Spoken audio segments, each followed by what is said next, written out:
Good morning, my dear students, and we are going to the next class of business management. കഴിഞ്ഞ ക്ലാസ്സിൽ നമ്മൾ എന്തൊക്കെയാണ് പഠിച്ചിരുന്നത് എന്ന് ഓർമ്മയുണ്ടാവും, പഠിച്ചിട്ടുണ്ടായിരിക്കും. ടെക്സ്റ്റ് ബുക്കിൻ്റെ കാര്യം ഞാൻ നിങ്ങളെ ഓർമ്മപ്പെടുത്തിയിരുന്നു. അത് നിങ്ങൾ എത്രയും പെട്ടെന്ന് വാങ്ങിക്കുക. ക്ലാസ്സിലെടുക്കുന്ന ഭാഗങ്ങൾ നന്നായി വായിച്ചു നോക്കി മനസ്സിലാക്കുക. ഓക്കെ, നമ്മൾ കഴിഞ്ഞ ദിവസം കഴിഞ്ഞ ക്ലാസ്സിൽ പഠിച്ചുകൊണ്ടിരുന്നത് കോർപ്പറേറ്റ് സോഷ്യൽ റെസ്പോൺസിബിലിറ്റിയെ കുറിച്ചാണ്. എന്താണ് കോർപ്പറേറ്റ് സോഷ്യൽ റെസ്പോൺസിബിലിറ്റി എന്നുള്ള ആ ഒരു കോൺസെപ്റ്റ്, എന്തുകൊണ്ടാണത് എമർജ് ചെയ്തു വന്നത്, എന്താണ് അതിന് കാരണം, അത് ഇമ്പോർട്ടൻ്റ് ആണോ ഓർഗനൈസേഷനുകളിൽ എന്നൊക്കെ നമ്മൾ കഴിഞ്ഞ ക്ലാസ്സുകളിലായിട്ട് നമ്മൾ ഡിസ്കസ് ചെയ്തിരുന്നു. ഏറ്റവും അവസാനത്തെ ക്ലാസ്സിൽ നമ്മൾ പഠിച്ചു വന്നത് what are the specific social responsibilities എന്നുള്ളൊരു ടോപ്പിക്കാണ്. സ്പെസിഫിക് ആയിട്ടുള്ള വളരെ മൈന്യൂട്ടായിട്ടുള്ള ആക്ടിവിറ്റീസുകൾ അല്ലെങ്കിൽ വളരെ മൈന്യൂട്ടായിട്ടുള്ള സോഷ്യൽ റെസ്പോൺസിബിലിറ്റീസിനെ ഓരോന്നെടുത്ത് നമ്മൾ വിശകലനം ചെയ്യുകയായിരുന്നു കഴിഞ്ഞ ക്ലാസ്സിൽ.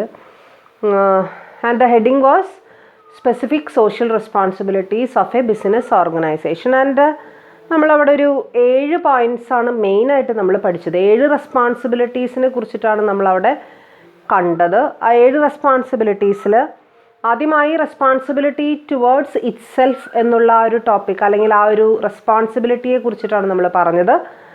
രണ്ടാമതായി responsibility towards the owners and share holders എന്നുള്ള കാര്യമാണ് നമ്മൾ പറഞ്ഞത്.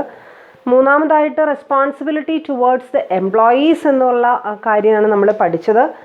നാലാമതായിട്ട് റെസ്പോൺസിബിലിറ്റീസ് ടുവേർഡ്സ് ദ കൺസ്യൂമേഴ്സ് എന്നുള്ള കാര്യം. ഇങ്ങനെ 4 കാര്യങ്ങളാണ് നമ്മൾ കഴിഞ്ഞ ക്ലാസ്സിൽ പഠിച്ചു തീർന്നത്. ഇനിയും ഒരു 3 റെസ്പോൺസിബിലിറ്റീസും കൂടി നമുക്ക് എന്ത് ചെയ്യാനുണ്ട്, പഠിക്കാനുണ്ട്.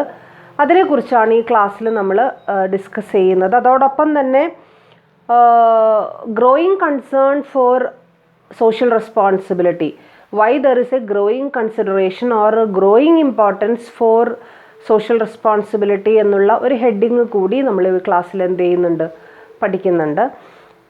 ഇനി 5ാമതായിട്ട് നമുക്ക്, അതായത് നമ്മൾ നേരത്തെ പഠിച്ചു തീർന്ന സ്പെസിഫിക് സോഷ്യൽ റെസ്പോൺസിബിലിറ്റീസിൽ നമ്മൾ 4 ഹെഡിങ് നമ്മൾ പഠിച്ചു തീർന്നു. അതിൽ 5ാമത്തെ ഹെഡിങ് ആണ് ഇനി നമുക്ക് നോക്കാനുള്ളത്. 5ാമത്തേത് responsibilities towards suppliers and fellow business men or fellow business persons എന്നുള്ളതാണ് അവിടെ കൊടുത്തിട്ടുള്ള റെസ്പോൺസിബിലിറ്റി. ആരാണ് സപ്ലയേഴ്സ്? ഒരു ബിസിനസ് കൺസേണിനെ സംബന്ധിച്ചിടത്തോളം ആരാണ് suppliers? Suppliers are those persons who are supplying the necessary raw materials, necessary machinery, necessary spare parts, necessary finance and all those things to the business concern. And those persons or those institutions are named or referred as suppliers. അവരെ വിളിക്കുന്ന, പൊതുവായിട്ട് വിളിക്കുന്ന പേരാണ് suppliers. സപ്ലയേഴ്സിനെ സംബന്ധിച്ചിടത്തോളം തീർച്ചയായും they should exist a cordial relationship with the business concern. അവരുടെ transaction വളരെ സ്മൂത്തായിട്ടുള്ള transaction ഉറപ്പുവരുത്തുന്ന രീതിയിലുള്ള ഒരു ബന്ധമായിരിക്കണം സപ്ലയേഴ്സും ബിസിനസ് ഓർഗനൈസേഷൻസും തമ്മിൽ ഉണ്ടായിരിക്കേണ്ടത്. ദെൻ പിന്നെ വരുന്നത് ഫെല്ലോ ബിസിനസ്മെൻ ആണ്. ഫെല്ലോ ബിസിനസ്മെൻ എന്ന് വെച്ച് കഴിഞ്ഞാൽ ആരാ? വേറൊരു ടേമിൽ നമുക്കതിനെ സൂചിപ്പിക്കാം, അതായത് കോമ്പറ്റീറ്റേഴ്സ്. നമ്മളെപ്പോലെ തന്നെ നമ്മുടെ ഒപ്പം ചേർന്ന് നിന്നുകൊണ്ട് ബിസിനസ് ചെയ്യുന്ന, നമ്മളെപ്പോലെ തന്നെയുള്ള പ്രോഡക്ട്സ് ഉണ്ടാക്കി മാർക്കറ്റിൽ കൊടുക്കുന്ന വ്യക്തികളെ അല്ലെങ്കിൽ സ്ഥാപനങ്ങളെ വിളിക്കുന്ന പേരാണ് എന്ത്? Fellow businessmen. ഓക്കെ, അപ്പോൾ അങ്ങനെയുള്ള ആൾക്കാരുമായി രണ്ട് കൂട്ടരെയും നമ്മൾ ഒരുമിച്ച് ക്ലബ് ചെയ്തിരിക്കുകയാണ്. ആ ക്ലബ് ചെയ്തിട്ട് നമ്മൾ പറയുകയാണ് എന്തൊക്കെയാണ് അവരോടുള്ള റെസ്പോൺസിബിലിറ്റീസ് എന്നുള്ളതാണ് നമ്മൾ ഈ ഹെഡിങ്ങിൽ നമ്മൾ എന്ത് ചെയ്യുന്നത്, പറയുന്നത്. അതിലാദ്യത്തെ റെസ്പോൺസിബിലിറ്റി ആയിട്ട് പറയുന്നത് that is settle the accounts in reasonable time. Settling the accounts in reasonable time. Reasonable ടൈമിനുള്ളിൽ അക്കൗണ്ട്സ് സെറ്റിൽ ചെയ്യുക എന്ന് പറയുന്നത് വെരി ഇമ്പോർട്ടൻ്റ് ആണ്. സപ്ലയേഴ്സ് ചിലപ്പോൾ നമുക്ക് സാധനങ്ങൾ തരുന്നത് റോ മെറ്റീരിയൽസോ അല്ലെങ്കിൽ മെഷീനറിയോ നമുക്ക് സപ്ലൈ ചെയ്യുന്നത് കടത്തിലായിരിക്കും നമുക്ക് സപ്ലൈ ചെയ്യുന്നുണ്ടാവുക. ആ കടം എത്ര നാളത്തേക്കാണോ നമുക്ക് കടമായിട്ട് തന്നിട്ടുള്ളത് ആ നാളത്തേക്കുള്ളിൽ തന്നെ നമ്മളത് വീട്ടിയിരിക്കണം, നമ്മളത് തിരിച്ച് കൊടുത്തിരിക്കണം. അല്ലേ? റോ മെറ്റീരിയൽസ് നമ്മൾ വാങ്ങിച്ചു, ബൾക്കായിട്ട് റോ മെറ്റീരിയൽസ് കൊണ്ടുവരുന്ന സമയത്ത് നമുക്ക് ഉടനെ തന്നെ നമുക്ക് ക്യാഷ് സെറ്റിൽമെൻറ്റ് ചിലപ്പോൾ നടത്താനായിട്ട് സാധിച്ചു എന്ന് വരില്ല. അവർ നമുക്ക് കുറച്ച് ടൈം പീരീഡ് അനുവദിച്ചിട്ടുണ്ടായിരിക്കും. അങ്ങനെ അനുവദിച്ച് ചിലപ്പോൾ ഒരു 3 months ടൈം, ഒരു 6 months ടൈം, അല്ലെങ്കിൽ ഒരു 1 year ടൈം, അതിൻ്റെ ആ ഒരു എമൗണ്ടിനനുസരിച്ച് റോ മെറ്റീരിയൽസിൻ്റെ ക്യാരക്ടർ അനുസരിച്ച് പീരീഡിൽ വ്യത്യാസം ഉണ്ടായിരിക്കും. അങ്ങനെ ചെയ്യുന്ന സമയത്ത് തീർച്ചയായിട്ടും ആ ഒരു ടൈം പീരീഡിനുള്ളിൽ തന്നെ നമ്മൾ ആ സെറ്റിൽമെൻറ്റ് നടത്താനായിട്ട് നമുക്ക് എന്തുതന്നെയായാലും എന്ത് ചെയ്തിരിക്കണം, കഴിഞ്ഞിരിക്കണം. അതാണ് നമ്മുടെ ക്രെഡിറ്റ് വർത്തിനെസ് എന്ന് പറയുന്നത്. ഒരിക്കലും അവരെ മുഷിപ്പിക്കാനോ അല്ലെങ്കിൽ അവർക്ക് നീരസം തോന്നുന്ന രീതിയിൽ പ്രവർത്തിക്കാനോ പാടില്ല എന്നുള്ളതാണ് നമുക്കവിടെ പറയാനായിട്ട് സാധിക്കുക. സോ അതുപോലെ തന്നെ ഫെല്ലോ ബിസിനസ് പേഴ്സൺസ്, നമ്മുടെ ഒപ്പം ചേർന്ന് നിന്ന് പ്രവർത്തിക്കുന്ന നമ്മുടെ കോമ്പറ്റീറ്റേഴ്സും, അതോടൊപ്പം തന്നെ നമ്മൾ നിയമിക്കുന്ന ഏജൻസും, നമ്മൾ നിയമിക്കുന്ന എന്താ പറയുക ഓപ്ഷനിയേഴ്സും, ഇവരൊക്കെ നമ്മളെപ്പോലെ തന്നെ ബിസിനസ് ചെയ്യുന്നവരാണ്. എല്ലാവരും ബിസിനസ് ചെയ്യുന്ന പ്രോഫിറ്റ് ഉണ്ടാക്കാൻ വേണ്ടി തന്നെയാണ്. അപ്പോൾ അവരെ ഒരിക്കലും നമ്മൾ എന്ത് ചെയ്യാൻ പാടില്ല, നിരാശരാക്കാനായിട്ട് പാടില്ല. അവർക്ക് കൊടുക്കണ്ട. ചിലപ്പോൾ നമുക്ക് വേറൊരു ബിസിനസ് കൺസേൺ ആയിരിക്കും, നമുക്ക് ആവശ്യമായിട്ടുള്ള സ്പെയർ പാർട്സും അസംബ്ലിങ് പാർട്സും ഒക്കെ നമുക്ക് തന്നിട്ടുണ്ടായിരിക്കുക. അപ്പം അങ്ങനെയാണെങ്കിൽ ആ ബിസിനസ് സ്ഥാപനത്തിന് കൊടുക്കേണ്ട പൈസ കൊടുക്കേണ്ട സമയത്ത് കൊടുക്കേണ്ട രീതിയിൽ തന്നെ കൊടുത്തിരിക്കാൻ നമ്മൾ എന്ത് ചെയ്തിരിക്കണം, ശ്രമിച്ചിരിക്കണം. സോ ഫസ്റ്റ് റെസ്പോൺസിബിലിറ്റിയാണ് നമ്മൾ പറഞ്ഞത്, settling the accounts in reasonable time. Second one, abide by the terms and conditions stipulated in contracts with suppliers. Abide by the terms and conditions in the contracts. Usually there may have some contracts entered into between the business organization and the suppliers, and those contracts or those stipulations and conditions, all these must be fulfilled by the business organization. പറഞ്ഞ വാക്കുകൾ കരാറിൽ ഏർപ്പെടുന്ന സമയത്ത് പറഞ്ഞിരിക്കുന്ന conditions, പറഞ്ഞിരിക്കുന്ന സ്റ്റിപ്പുലേഷൻസ് എല്ലാം തന്നെ കൃത്യമായിട്ട് പാലിക്കാനായിട്ട് ആര് തയ്യാറായിരിക്കണം, ബിസിനസ് ഓർഗനൈസേഷൻ തയ്യാറായിരിക്കണം. And third one is that the company should refrain from exploiting smaller businessmen who depend on company's service. ചിലപ്പോൾ ചെറിയ ബിസിനസ് സ്ഥാപനങ്ങൾ അവിടെ ഉണ്ടായിരിക്കാം. ആ ബിസിനസ് സ്ഥാപനങ്ങൾ ചിലപ്പോൾ നമ്മളെ ബേസ് ചെയ്തിട്ട് അല്ലെങ്കിൽ നമ്മുടെ ഓർഗനൈസേഷൻ്റെ ഉൽപ്പന്നങ്ങളെ അല്ലെങ്കിൽ സേവനങ്ങളെയൊക്കെ ബേസ് ചെയ്തിട്ടായിരിക്കും അവർ നിലകൊള്ളുന്നത് തന്നെ. അപ്പം അങ്ങനെയുണ്ടെന്നുണ്ടെങ്കിൽ തീർച്ചയായിട്ടും അവരെ ഒരിക്കലും നമ്മൾ എക്സ്പ്ലോയിറ്റ് ചെയ്യാനായിട്ട് പാടില്ല. അവരെ ഒരിക്കലും നമ്മൾ ഓവർ എക്സ്പ്ലോയിറ്റ് ചെയ്യാനായിട്ട് സാധിക്കില്ല. മാക്സിമം അവരിൽ നിന്നും കമ്മീഷനും മാക്സിമം അവരിൽ നിന്നും ഈടാക്കേണ്ടതൊക്കെ ഈടാക്കി അവസാനം അവർക്ക് നിൽക്കകളി ഇല്ലാതാവുമ്പോൾ അവർ ഫീൽഡ് വിട്ട് പോകുന്നൊരവസ്ഥ ഒരിക്കലും നമ്മൾ ഉണ്ടാക്കരുത്. അപ്പോൾ ചെറിയ നമ്മളെക്കാളും വളരെ താഴ്ന്ന രീതിയിൽ പ്രവർത്തിക്കുന്ന ചെറിയ ബിസിനസ് കൺസേണുകളെ നമ്മളൊരിക്കലും കണ്ടില്ല എന്നുള്ളത് നടിക്കരുത്. അവരുടെയും കൂടി വെൽഫെയറിന് വേണ്ടി അവരെ മാക്സിമം സപ്പോർട്ട് ചെയ്തുകൊണ്ട് മാക്സിമം അവരെ ഹെൽപ്പ് ചെയ്തുകൊണ്ട് മുന്നോട്ട് പോകാനായിട്ട് നമുക്ക് എന്ത് ചെയ്തിരിക്കണം, സാധിച്ചിരിക്കണം. So these are this 3 responsibilities coming under the 5th head, that is responsibility towards the suppliers and fellow business persons. Okay, and now we can go to the next responsibility, that is responsibility towards the state. Responsibility towards the state. State എന്ന് പറഞ്ഞു കഴിഞ്ഞാൽ എന്താ അവിടെ മീൻ ചെയ്യുന്ന? State means നമ്മൾ പഠിച്ചിട്ടുണ്ട്, state എന്ന് വെച്ചാൽ സംസ്ഥാനം എന്നൊക്കെ നമുക്കറിയാം.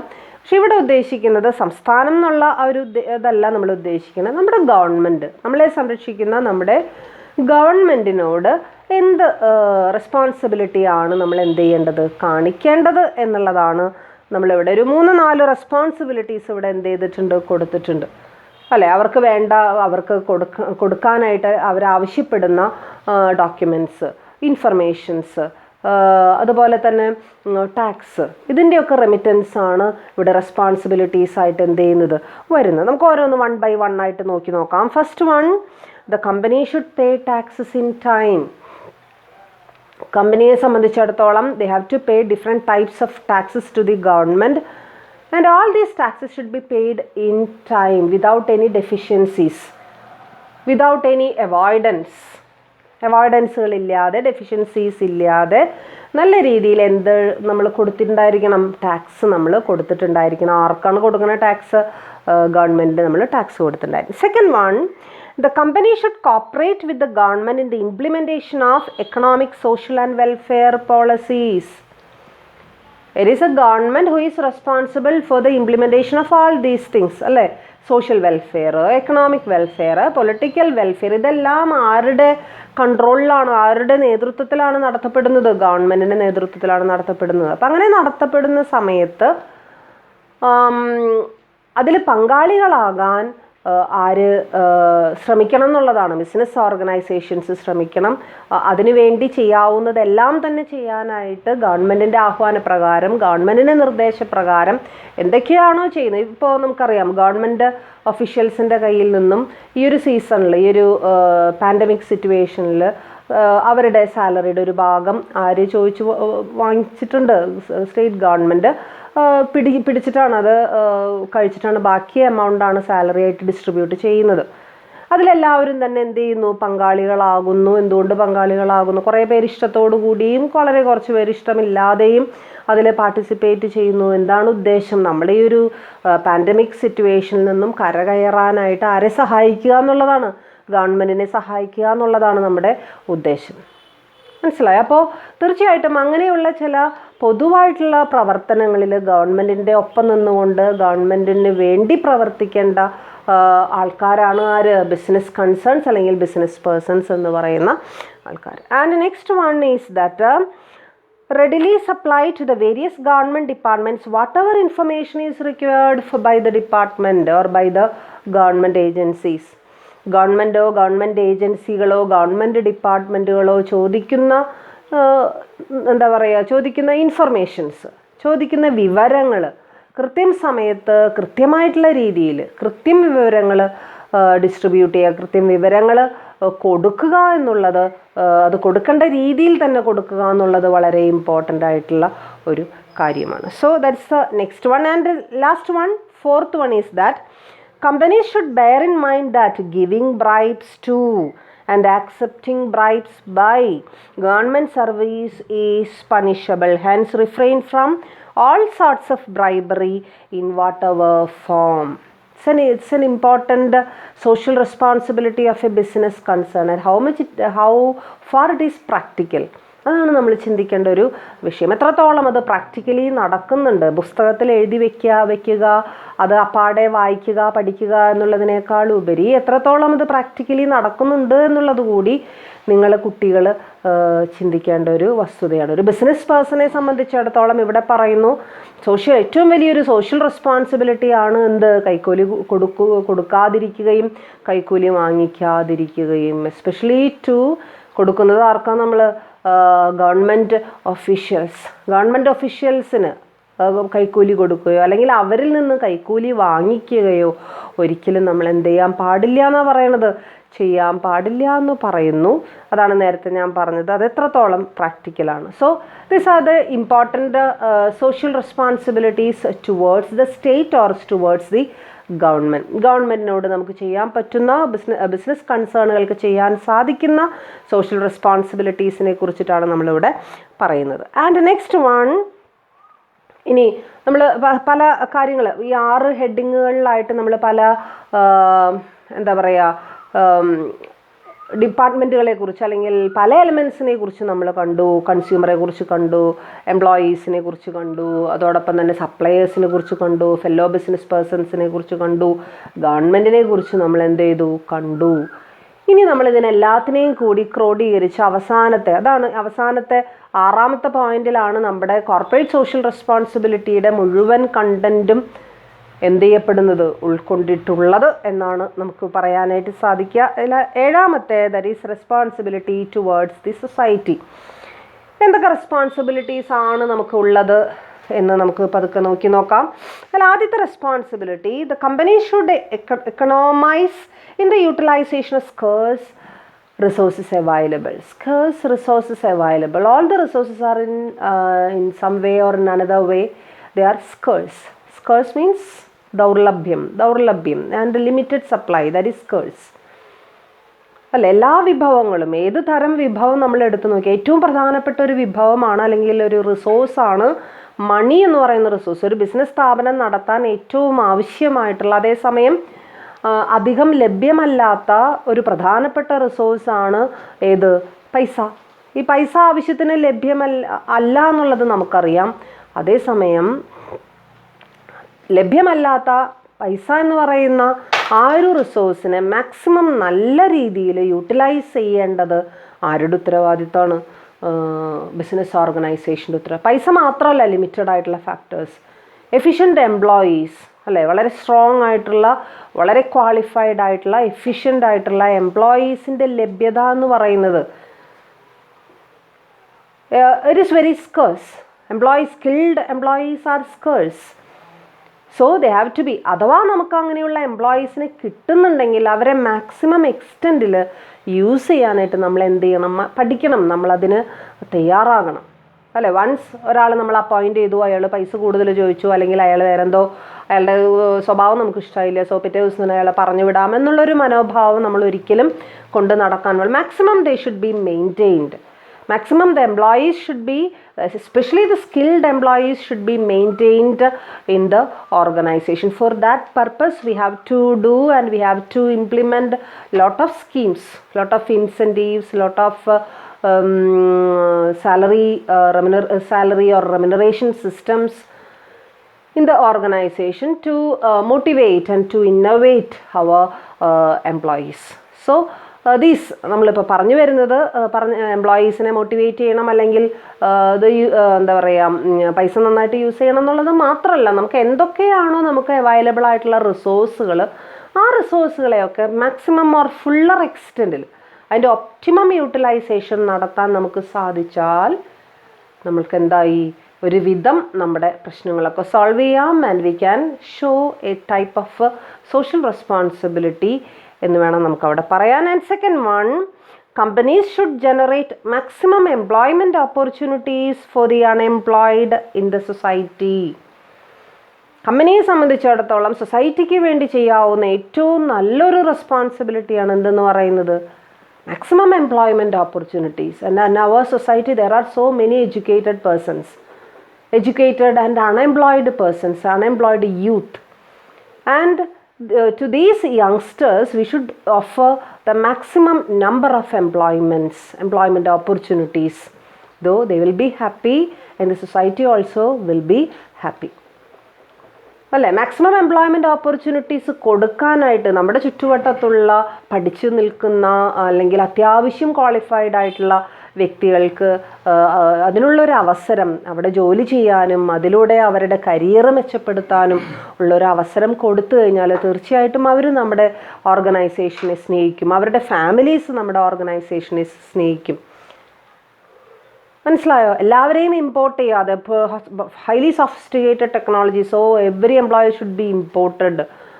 ഹൈഫൈ എംപ്ലോയീസിനെ മാത്രം തിരഞ്ഞ് പിടിച്ച് നടക്കാതെ നമ്മുടെ ചുറ്റുവട്ടത്തുള്ള ആൾക്കാരും വളരെ എഫിഷ്യൻ്റ് ആയിട്ടുള്ള ആൾക്കാരാണെന്ന് തിരിച്ചറിഞ്ഞുകൊണ്ട് അവർക്കൊരു അവസരം കൊടുക്കാനായിട്ട് തയ്യാറായി കഴിഞ്ഞാൽ ഒരുവിധം സൊസൈറ്റിയുടെ സപ്പോർട്ട് നമുക്ക് എന്ത് ചെയ്യാനായിട്ട് സാധിക്കും, നേടിയെടുക്കാൻ സാധിക്കും. ആൻഡ് തേർഡ് വൺ, മൂന്നാമത്തെ റെസ്പോൺസിബിലിറ്റി ആയിട്ട്, വളരെ ഇമ്പോർട്ടൻ്റ് ആയിട്ടുള്ള റെസ്പോൺസിബിലിറ്റി ആയിട്ട് ഇവിടെ പറയുന്ന വേറൊരു കാര്യം, that is companies are bound to control എൻവിയോൺമെൻ്റൽ pollution should be avoided as far as possible. പറ്റാവുന്നത്ര പൊല്യൂഷനുകളെ അവോയ്ഡ് ചെയ്യാൻ നമുക്കറിയാം. ഇപ്പോൾ പൊല്യൂഷൻ കൺട്രോളിന് ഒരു പരിധി വരെ ഗവൺമെൻറ് എടുത്തിട്ടുള്ള ഒരുപാട് സ്റ്റെപ്സ് ഉണ്ട്, ഇല്ലീഗലായിട്ടുള്ള ഒരുപാട് നടപടികളുണ്ട്.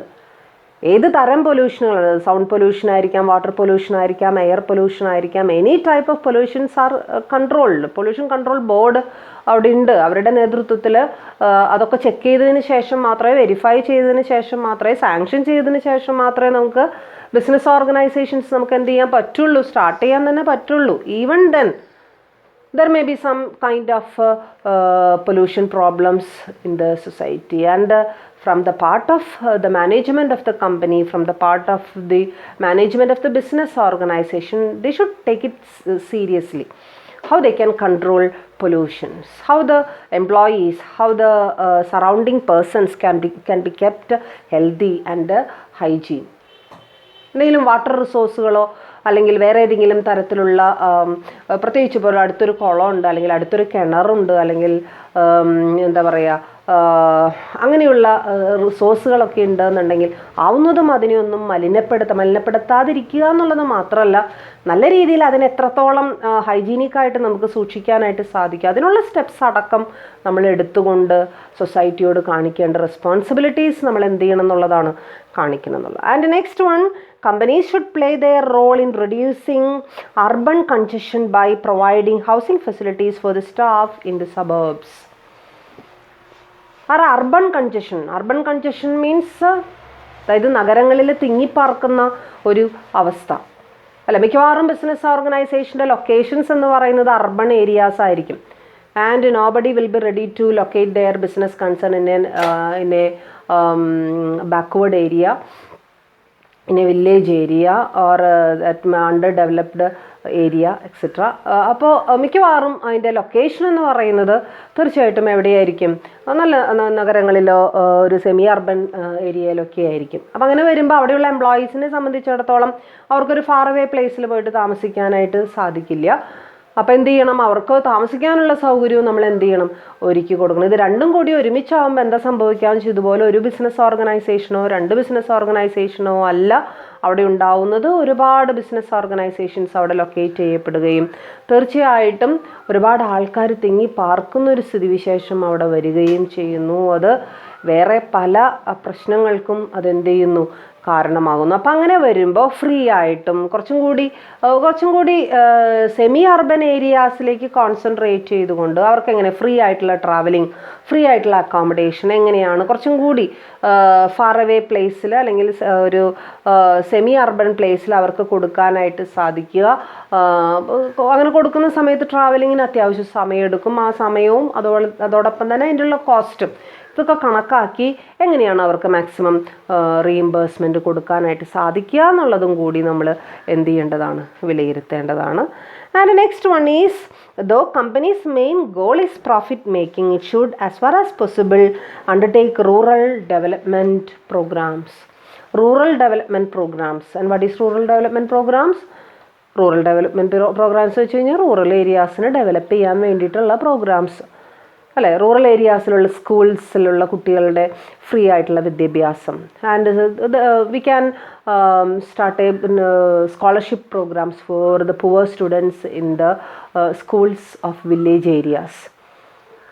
ഓക്കെ, അപ്പോൾ നമ്മുടെ പ്രോഫിറ്റ് ഉണ്ടാക്കുക എന്നുള്ളതൊക്കെ തന്നെയാണ് നമ്മുടെ മെയിൻ കോൺസെപ്റ്റ്. അതേസമയം പ്രോഫിറ്റിൻ്റെ ഒരു വിഹിതം നമ്മൾ ഇതുപോലുള്ള പ്രവർത്തനങ്ങൾക്ക് വേണ്ടി കാഴ്ചവെക്കുക അല്ലേ. ഒരു പൊതുവായിട്ടുള്ളൊരു വായനശാല നമ്മളൊരു ഗ്രാമീണ അന്തരീക്ഷത്തിൽ നമ്മളത് സ്പോൺസർ ചെയ്ത് അതിനുള്ള ബിൽഡിങ്ങിൻ്റെ പണിക്കും അതിനാവശ്യമായിട്ടുള്ള തുകയൊക്കെ നമ്മൾ സ്വരൂപിച്ച് കൊടുക്കുക എന്നൊക്കെ പറഞ്ഞിട്ടുണ്ടെങ്കിൽ അത് അവിടുത്തെ എന്താ പറയുക, കുട്ടികൾക്കും മുതിർന്നവർക്കും ഒരുപോലെ അത് ഉപയോഗിക്കാവുന്നതും അതോടൊപ്പം തന്നെ അവരുടെയും കൂടി സപ്പോർട്ടോടുകൂടി നമ്മുടെ ബിസിനസ് സ്ഥാപനം പ്രവർത്തിക്കുക. അപ്പോൾ റൂറൽ ഏരിയയുടെ ഡെവലപ്മെൻറ്റ് എന്ന് പറയുന്നത് ആരുടെ ഒരു റെസ്പോൺസിബിലിറ്റിയാണ്? ബിസിനസ് ഓർഗനൈസേഷൻ്റെ responsibility. And next one, contribute towards providing recreational and entertainment facilities to the public. Recreational facilities, entertainment facilities പബ്ലിക്കിന് വേണ്ടി കൂടി ഇൻവോൾവ് ചെയ്യുന്ന തരത്തിൽ വേരിയസ് ടൈപ്സ് ഓഫ് സ്പോർട്സ് ആയിരിക്കാം, ആർട്സ് ആയിരിക്കാം, വേരിയസ് കൾച്ചറൽ ഐറ്റംസ് ആയിരിക്കാം. അതിലേക്ക് അവരുടെയും കൂടി സാന്നിധ്യം, അവരുടെയും കൂടി പാർട്ടിസിപ്പേഷൻ ഓടുകൂടി നമുക്ക് പലപ്പോഴും കാര്യങ്ങൾ സംഘടിപ്പിക്കാനും അതിൽ ഇൻവോൾവ് ചെയ്യാനും നമുക്ക് സാധിക്കും എന്നുള്ളതാണ് അടുത്ത റെസ്പോൺസിബിലിറ്റി ആയിട്ട് പറയുന്നത്. Next one, should take up innovative scheme for uplift of marginalised and the downtrodden. Marginalized and the downtrodden. And downtrodden and marginalized means സമൂഹത്തിൻ്റെ മുഖ്യധാരയിൽ നിന്നും മാറി നിൽക്കുന്ന ദരിദ്രരായിട്ടുള്ള ആൾക്കാർ. ഓക്കെ, വളരെ എന്താ പറയുക, മുഖ്യധാരയിൽ നിന്ന് മാറി നിൽക്കുക. ഇപ്പോൾ ട്രൈബൽസിനെ സംബന്ധിച്ചിടത്തോളം അവർ മറ്റുള്ളവരായിട്ട് അധികം മിങ്കിൾ ചെയ്യാത്ത അല്ലെങ്കിൽ മറ്റുള്ളവരെ പോലെ അധികം എക്കണോമിക് ആയിട്ടുള്ള ആക്ടിവിറ്റീസിൽ ഏർപ്പെടാത്ത ആൾക്കാരൊക്കെ ആയിട്ടാണ് നമ്മൾ കൺസിഡർ ചെയ്യുന്നത്. സോ അവരെ മുന്നോട്ടേക്ക് കൊണ്ടുവരാൻ എന്തൊക്കെ പ്രവർത്തനങ്ങൾ അവർക്ക് വേണ്ടിയിട്ട് നമുക്ക് ചെയ്യാനായിട്ട് സാധിക്കും? അപ്പോൾ അവർക്ക് വേണ്ടിയിട്ട് ചെറിയ ചെറിയ ക്ലാസ്സുകളോ ചെറിയ സെമിനാറുകളോ നല്ല ഫേമസ് ആയിട്ടുള്ള സ്പീക്കേഴ്സിനെ കൊണ്ടുവന്ന് പല സബ്ജക്റ്റുകളെ ബേസ് ചെയ്തുകൊണ്ട് അവർക്കൊരു അവെയർനെസ് ക്ലാസ്സോ അങ്ങനെയുള്ള സംഭവങ്ങൾ സംഘടിപ്പിക്കുകയൊക്കെ ചെയ്തു കഴിഞ്ഞാൽ അവർക്കും കൂടി നല്ല നല്ല അറിവുകൾ നമുക്ക് പകർന്നു കൊടുക്കാനും അവരെയും കൂടി സമൂഹത്തിൻ്റെ മുഖ്യധാരയിലേക്ക് കൊണ്ടുവരാനും നമുക്ക് സാധിക്കും എന്നുള്ളതാണ് റെസ്പോൺസിബിലിറ്റീസ് ടുവേർഡ്സ് സൊസൈറ്റിയിലെ അവസാനത്തെ റെസ്പോൺസിബിലിറ്റി ആയിട്ട് നമ്മൾ എന്ത് ചെയ്യുന്നത് പറയുന്നു. സോ അവിടെ ഒരു 7 തരം റെസ്പോൺസിബിലിറ്റീസ് ആണ് എന്ത് ചെയ്തിട്ടുള്ളത്, കൊടുത്തിട്ടുള്ളത്. സോ അവിടെ വെച്ചിട്ട് ആ റെസ്പോൺസിബിലിറ്റി ടുവേർഡ്സ് സൊസൈറ്റിയിൽ വെച്ചിട്ട് നമുക്ക് എന്ത് ചെയ്യാനായിട്ട് സാധിക്കും ഈ റെസ്പോൺസിബിലിറ്റീസിൻ്റെ അവസാനം നമുക്ക് എന്ത് ചെയ്യാൻ പറ്റും, കണ്ടെത്താനായിട്ട് സാധിക്കും. അപ്പം അങ്ങനെ 7 തരം റെസ്പോൺസിബിലിറ്റീസാണ് നമ്മൾ കണ്ടത്. 7ാമത് കണ്ടത് അതിൻ്റെ ഒരു കൺക്ലൂഷൻ അല്ലെങ്കിൽ അതിൻ്റെ ഒരു അവസാനിപ്പിക്കൽ എന്നൊക്കെ പറയുന്ന രീതിയിലുള്ള ആ ഒരു ഇതാണ് നമ്മൾ കണ്ടത്. ഇനി ബിസിനസ്സിനെ സംബന്ധിച്ചിടത്തോളം ഈ സോഷ്യൽ റെസ്പോൺസിബിലിറ്റി എന്ന് പറയുന്നത് അതിൻ്റെ ഇന്നത്തെ കാലത്ത് ഒരുവിധം ആൾക്കാരത് ഏറ്റെടുത്തു കഴിഞ്ഞു. ഇപ്പോൾ നമുക്ക് പുതിയതായിട്ട് അവരെ ബിസിനസ് ഓർഗനൈസേഷൻ ബിസിനസ് മാനേജേഴ്സിന് അത് പുതിയതായിട്ട് പഠിപ്പിക്കേണ്ട ആവശ്യമൊന്നുമില്ല.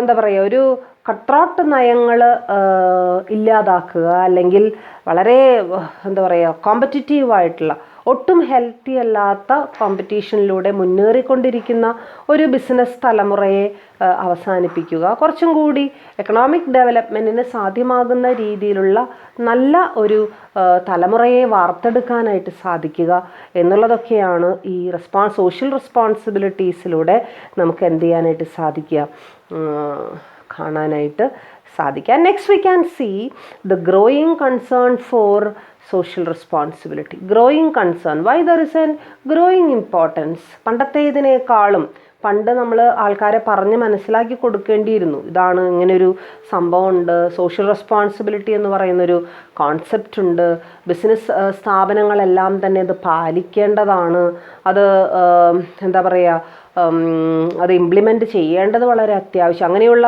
സോഷ്യൽ പ്രോബ്ലങ്ങളിൽ ഇൻവോൾവ് ചെയ്യേണ്ടത് അത്യാവശ്യമാണെന്ന് പറഞ്ഞ് മനസ്സിലാക്കി കൊടുക്കേണ്ടി വരുന്ന ഒരവസ്ഥ പണ്ടുണ്ടായിരുന്നു. അതേസമയം ഇന്ന് അങ്ങനെയല്ല. ഓരോ ബിസിനസ് സ്ഥാപനങ്ങളിലും അതിൻ്റെ ഇമ്പോർട്ടൻസ് ഓരോ ദിവസം കഴിയുന്തോറും എന്ത് ചെയ്തുകൊണ്ടിരിക്കുകയാണ്, വർദ്ധിച്ചു കൊണ്ടിരിക്കുകയാണ് അല്ലേ. പണ്ട് ഓൺലൈൻ എഡ്യൂക്കേഷൻ എന്ന് പറയുന്നത് വളരെ അപ്രാപ്യമായിട്ടുള്ള ഒന്നായിരുന്നു. ഇന്ന് ഓൺലൈൻ എഡ്യൂക്കേഷൻ എന്ന് പറയുന്നത് it's A practice of the day അല്ലേ. നമ്മളിപ്പോൾ ഇന്ന് ആയിരിക്കുന്നത് ആ ഒരു പ്രാക്ടീസിലാണ്.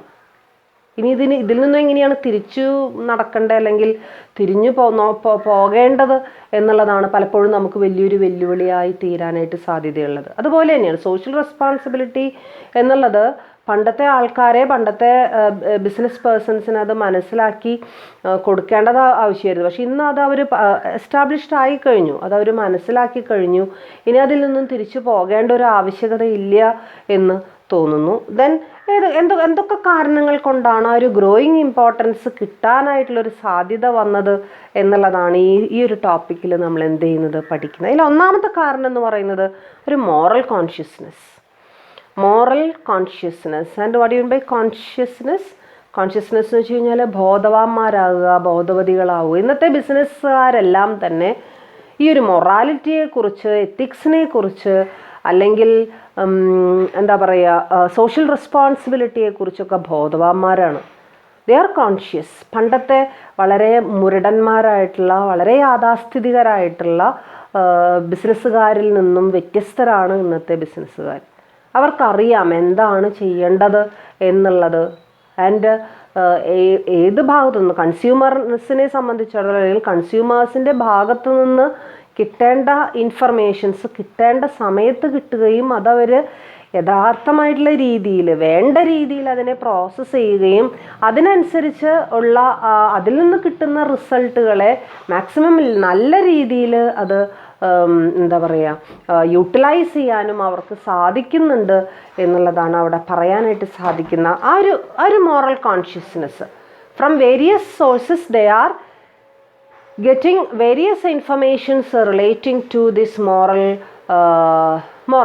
concepts and this moral consciousness and these moral awareness can be implemented in the establishment or the in the implementation of this social responsibilities. Okay, so that is the important reason for this growing concern for moral responsibility, and they readily admit that they owe much to the society from where they get all their inputs for business and ample market for selling their products.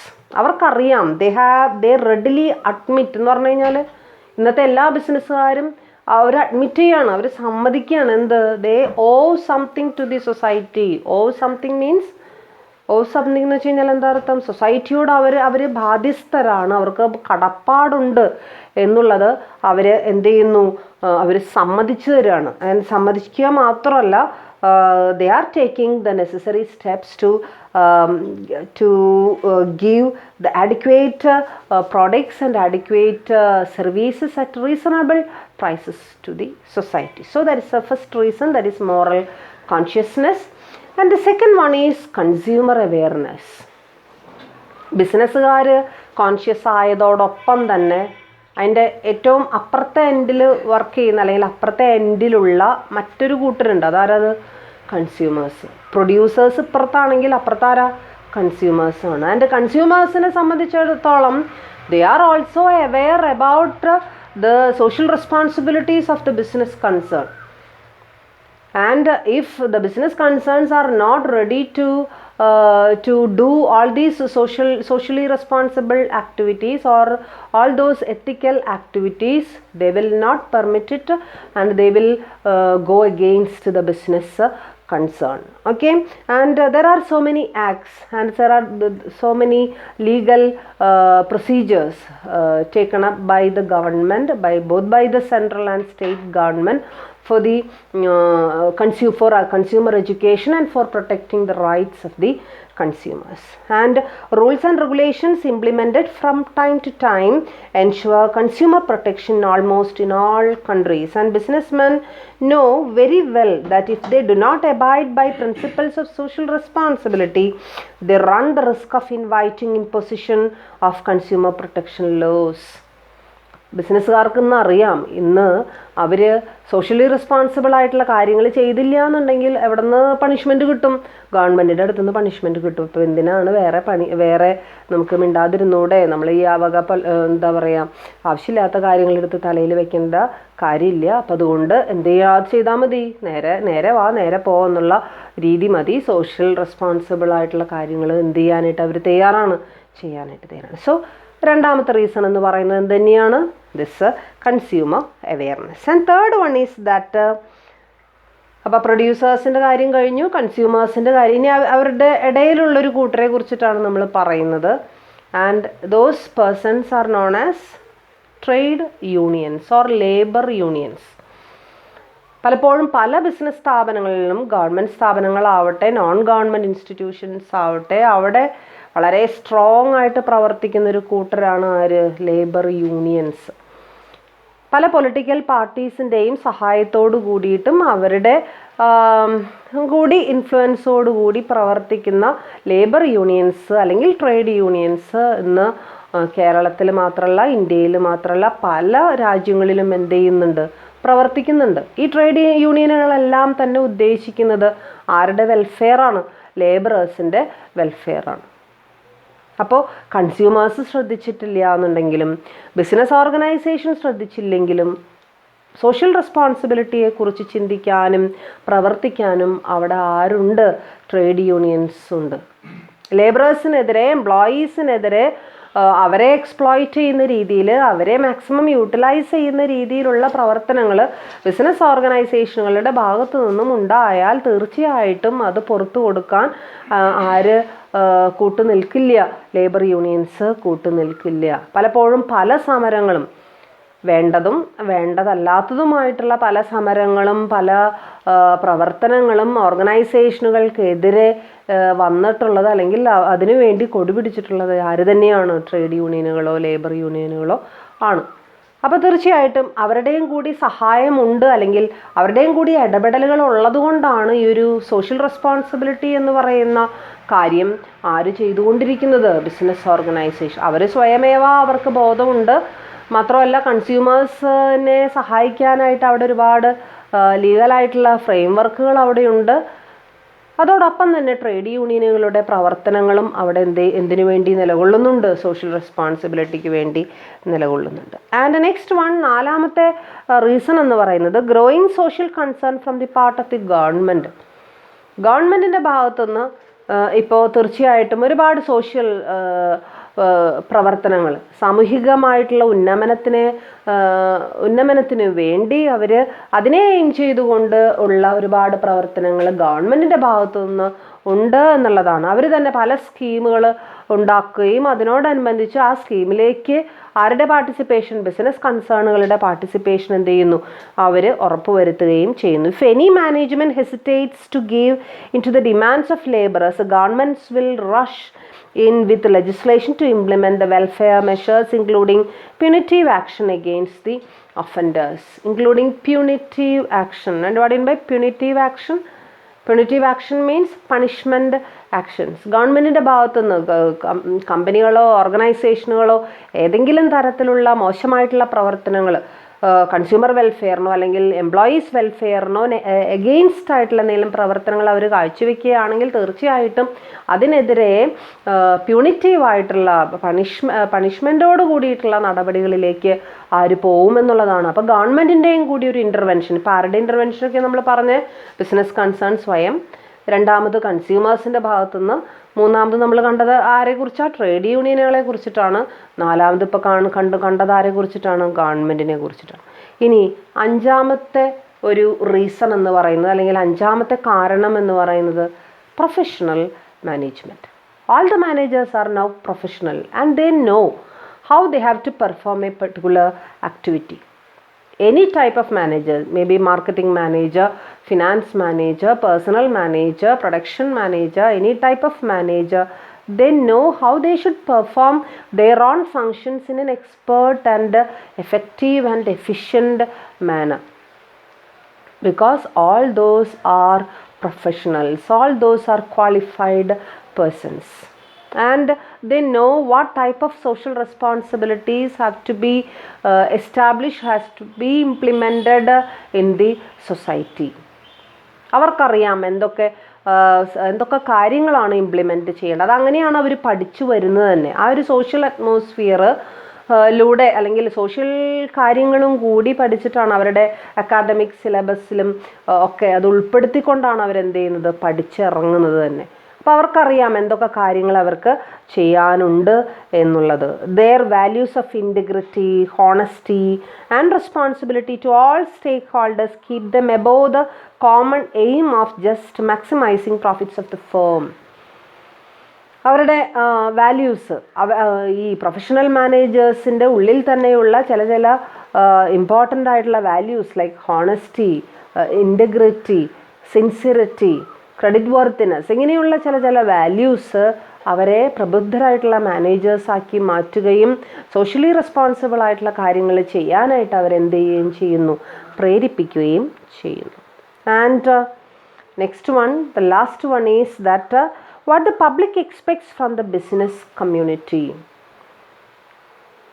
This society or the public or the general public has so many expectations from a business concern. പണ്ടുണ്ടായിരുന്ന പോലെയല്ല ഇന്നത്തെ public എന്ന് പറയുന്നത്, പൊതുസമൂഹം എന്ന് പറയുന്നത്. ആ പൊതുസമൂഹത്തിന് ഒരു ബിസിനസ് സ്ഥാപനത്തിൽ നിന്നും കിട്ടേണ്ട സംഭവങ്ങൾ എന്തൊക്കെയാണ് എന്നുള്ളതിനെ കുറിച്ചിട്ടുള്ള ഒരു ഉയർന്ന നിലവാരത്തിലുള്ള ഒരു പ്രതീക്ഷ, ആ ഒരു എക്സ്പെക്റ്റേഷൻ ഉണ്ട് എന്നുള്ളതാണ് അതിൻ്റെ ഏറ്റവും ഏറ്റവും സ്ട്രോങ് ആയിട്ടുള്ള റീസൺ ആയിട്ട് നമുക്ക് എന്ത് ചെയ്യാനായിട്ട് സാധിക്കുക, പറയാനായിട്ട് സാധിക്കുക. And they expect better wages, reasonable prices for their products and services, good quality products and prompt service etcetera. General പബ്ലിക്കിനെ സംബന്ധിച്ചിടത്തോളം ഈ വക കാര്യം ഇപ്പം നമ്മൾ പറഞ്ഞ പോലെ നല്ല വേജ്, നല്ല സാലറി, അല്ലേ, ഉയർന്ന ഗുണനിലവാരത്തിലുള്ള പ്രോഡക്ട്സ്, സർവീസ്, ടൈംലി ആയിട്ടുള്ള റെൻഡറിങ് ഓഫ് സർവീസ്, ഇതൊക്കെ അവരെന്ത് ചെയ്യുന്നുണ്ട്, പ്രതീക്ഷ. അപ്പോൾ അവരുടെ എക്സ്പെക്റ്റേഷൻ ലെവൽ തന്നെ കൂടുതലാണ്.